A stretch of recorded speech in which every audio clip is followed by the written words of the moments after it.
In the back of the book segment tonight, Senator Rand Paul scorching Donald Trump.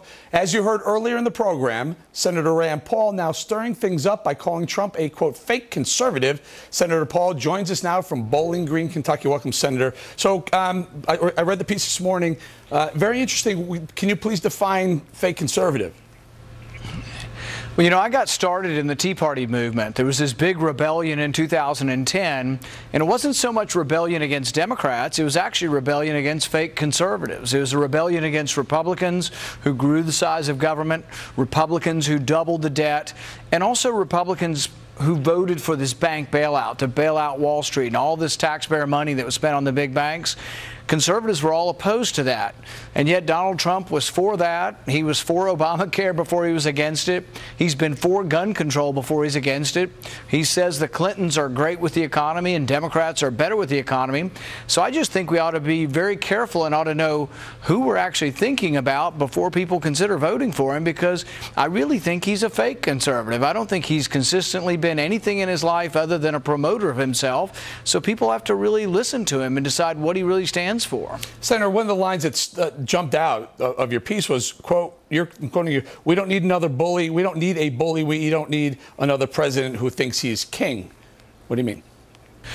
Well, I think all the bravado and all the, you know, you're stupid kind of language, it doesn't really get us anywhere, but it also makes you think that that imperiousness, that he's just going to say, well, I'm Donald Trump and therefore it is so. And our government is built on sort of checks and balances, that we have co-equal branches. And one of my concerns, and one of the concerns of the Tea Party, frankly, has been that the executive branch has grown too strong.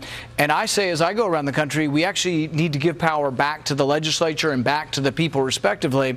And my concern is that he would grab up that power and really treat the country as sort of his little bully fiefdom. And I think that could be a real problem, particularly when we're not sure what his what is his philosophy. He said to the Wall Street Journal, he said, I give politicians money so they'll do what the hell I tell them to do.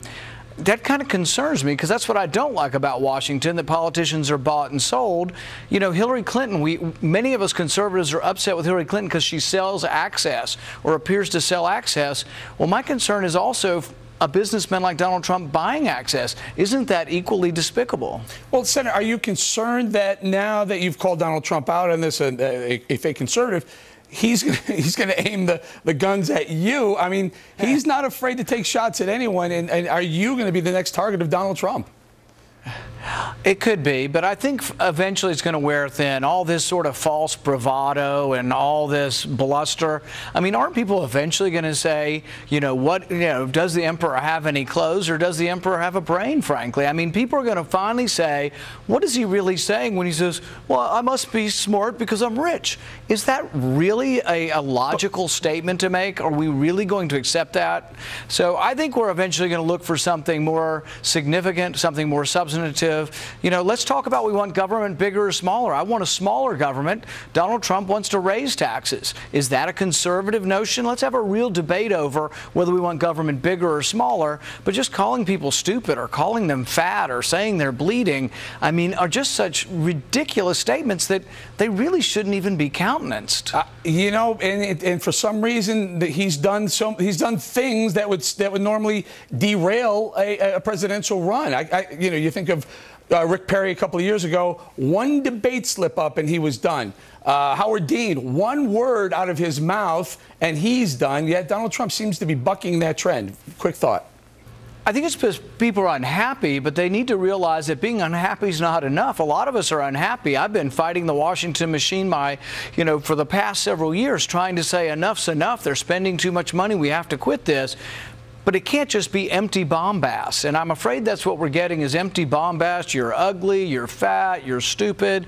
You know, that's not really a debate. Let's have a debate. Do we want government bigger or smaller? Do we want higher taxes or lower taxes? Do we want more regulation or less regulation? And then ask, has this person been for this consistently? Or are they brand new to this and thinking that some sort of reality star shtick is going to get them elected president? I'm one who certainly hopes not. All right, Senator, don't go anywhere. We have lots more to talk about. Right back with the Senator after this quick break. Don't go anywhere.